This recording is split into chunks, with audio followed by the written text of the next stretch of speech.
முதலமைச்சருக்கு அருகதை இருக்கா? இது பாரதிய ஜனதா கட்சியினுடைய சதி திட்டம். அண்ணாமலை அவர்களுக்கும் பாரதிய ஜனதா கட்சிக்கு வேலை இல்லை. அண்ணா நான் ஏதாச்சும் சொன்னா அப்புறம் உதயநிதி ஸ்டாலின் அறிக்கை கொடுப்பாரு. கட்சியில் இருக்கக்கூடிய உறுப்பினரை பொறுத்த வரைக்கும் என்னங்கண்ணா உங்களுக்கு வேலைனா போஸ்ட் ஓட்டுறது தான் நம்ம வேலை அப்படிங்கறத மறுபடியும் அன்னைக்கு அவங்க உறுதிப்படுத்த தான் போறாங்க.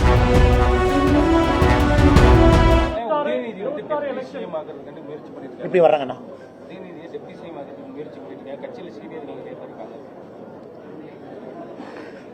அண்ணா நான் ஏதாச்சும் சொன்னா அப்புறம் உதயநிதி ஸ்டாலின் அறிக்கை கொடுப்பாரு. இது பாரதிய ஜனதா கட்சியினுடைய சதி திட்டம். அண்ணாமலை அவர்களுக்கும் பாரதிய ஜனதா கட்சிக்கு வேலை இல்லை.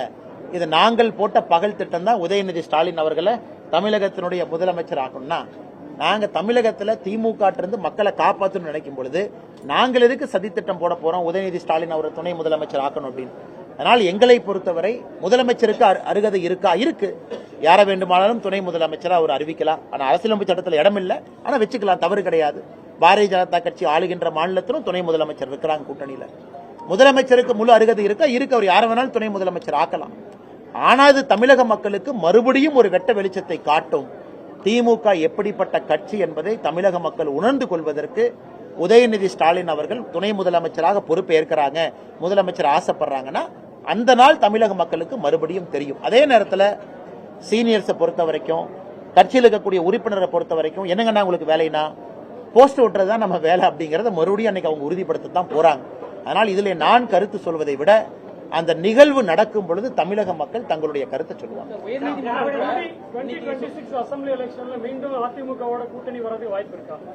ஏன் கேள்வி இப்ப கேட்கறீங்கன்னா அண்ணா, அதாவது நாம ஒரு தெளிவான நிலைப்பாடு எடுத்திருக்கோம். தேசிய ஜனநாயக கூட்டணியுடைய தலைவர்கள் நீங்க பாக்குறீங்க, விக்கிரவாண்டியில, திருச்சியில, எல்லா இடத்திலும் ஒன்றாக இருந்து மக்களுக்கு ஒரு மெசேஜ் கொடுத்திருக்கோம். அது திருச்சியில நம்முடைய தலைவர்கள் பேசின மெசேஜ் எல்லாம் நீங்க கேட்டீங்கன்னா, ஒரு அண்ணனுக்கு நேரம் இருந்து கேட்டீங்கன்னா ஒரு தெளிவான டைரக்ஷன். தமிழ்நாட்டில் ஒரு மாற்றம் வர வேண்டும் என்றால் பிரச்சனையை உருவாக்குனவங்கனால சரி பண்ண முடியாது. இவங்க பிரச்சனையை உருவாக்கி இருக்கிறாங்க. தண்ணி பிரச்சனை, விவசாய பிரச்சனை, தொழில் பிரச்சனை, வேலை வாய்ப்பு பிரச்சனை எல்லாம் உருவாக்கி இருக்கிறாங்க. ஆனா தமிழ்நாட்டில் ஒரு மாற்றம் வர வேண்டும் என்றால் பிரச்சனையை உருவாக்காதவங்க சேரும் பொழுது மட்டும்தான் மாற்றம் வரும். அதுல தெளிவாக இருக்கின்றோம். அது 2026 அது நடக்கும்.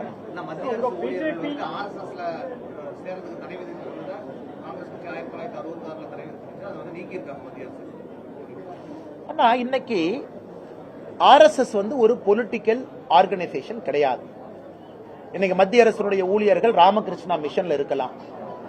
RSSல மெம்பர்ஷிப் கிடையாது. அது முதல்ல புரிஞ்சுக்கணும். It is not a membership organisation. இப்ப நண்பர்கள் RSS பொறுத்த வரைக்கும் ஒரு ஐடி கார்டு கொடுப்பாங்க, நமக்கு ஒரு மெம்பர்ஷிப் நம்பர். RSSல யாருக்கும் மெம்பர்ஷிப் கிடையாது. யாராக இருந்தாலும் வாலண்டரியா வந்துட்டு போக வேண்டியதான். அதே போலதான் ராமகிருஷ்ணா மிஷன், அதே போலதான் பல இயக்கங்கள். இன்னைக்கு இந்தியாவை பொறுத்தவரை இந்திரா காந்தி அம்மையார் அவர்கள் சுதந்திரத்துக்கு பிறகு ஒரு முறை, மகாத்மா காந்தி ஐயா அவருடைய படுகொலைக்கு பிறகு ஒரு தடை, பாபரி மஸ்ஜித் போது ஒரு தடை, எமர்ஜென்சி போது ஒரு தடை, 2-3 தடைகளை பார்த்த இயக்கம் RSS இயக்கம். இன்னைக்கு RSS இயக்கத்தில் யாரு வேண்டுமானாலும் விருப்பம் இருக்கிறவங்க போலாம், வெளியே வரலாம். அந்த இயக்கத்தில் மெம்பர்ஷிப் இல்லாதனால கட்டுப்பாடு இல்லை, கான்ஸ்டிடியூஷன் இல்லை, இப்படித்தான் இருக்கணும், நீ செவ்வாய்க்கிழமை மீட்டிங் வரணும், புதன்கிழமை வரணும் இல்லை. அதனால இதுல எந்தவித பிரச்சனையும் நான் பார்க்கல இல்லைங்கண்ணா. ஏன்னா மெம்பர்ஷிப் இருந்தா தானே ஒரு பிரச்சனை. மெம்பர்ஷிப் இருக்கு. செகண்ட், RSS பொறுத்தவரை அவர்கள் ஒரு ஐடியாலஜிக்கல் ஆர்கனைசேஷன். இந்த நாட்டிற்காக இன்னைக்கு கிட்டத்தட்ட 100 ஆண்டுகளை கம்ப்ளீட் பண்ண போற ஒரு சோசியோ ஆர்கனைசேஷன். பல துறையில வேலை பார்க்கறாங்க, பல அமைப்புகள் அவங்களுக்கு இருக்கு, மாணவர் இதுல இருக்கிறாங்க. அதே போல RSS இயக்கம் பாத்தீங்கன்னா பிளட் பேங்க்ல இருந்து சேவா பாரதியாக பல இடத்துல நூற்றுக்கணக்கான இயக்கங்கள் RSS கீழே பணிபுரிகிறாங்க. அதனால இதுல எந்த விதமான இது இல்லையா. உதாரணத்திற்கு நேத்து PN பிரகாஷ் ஐயா பேசினாங்க சென்னையில. நான் ஒரு RSS இயக்கத்தில் இருந்த ஒரு மனிதன், சென்னை உயர்நீதிமன்றத்தில் நான் நீதியரசராக பணியாற்றி இருக்கின்றேன்.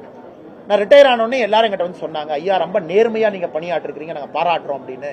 அவர் அதான் நேற்று இந்த மேடையில சொன்னாங்க. சென்னையில மோகன் பகவத் ஐயா இருக்கும்போது சொன்னாங்க, ஒரு நீதியரசராக நான் ஆவதற்கு முன்பே RSS இயக்கத்திற்காக நான் போராடி இருக்கின்றேன், கைது செய்யப்பட்டிருக்கின்றேன், சிறைக்கு சென்றிருக்கின்றேன், வெளியே வந்திருக்கின்றேன்.